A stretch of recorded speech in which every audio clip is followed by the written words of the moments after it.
Selon les syndicats, en gériatrie par exemple, la capacité d'accueil a été réduite d'1/4 par manque de personnel.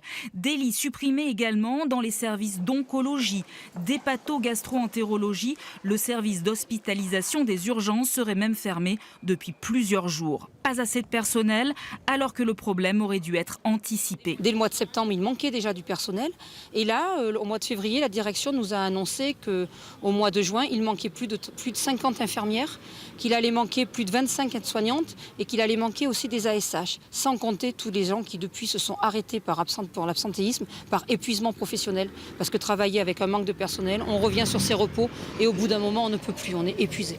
Pour pallier le manque de personnel, les syndicats déplorent le jeu des groupements hospitaliers des territoires, dispositif mis en place par le gouvernement en 2017. Pour remplacer les personnels de Limoges, on fait appel à ceux des hôpitaux de Saint-Thierry ou Saint-Junien. En fait, on déshabille Pierre pour habiller Paul, hein. C'est-à-dire qu'en fait, on vient donc suppléer le manque au CHU de Pitrin, au détriment du service donc, de Saint-Junien qui va manquer. Et en fait, ce qui va se passer, c'est ce qui se passe depuis quelques années. On va dire, ben voyez, le service ne fonctionne pas, il n'y a pas assez de personnel, on va le fermer et on mutualisera tout sur un même établissement.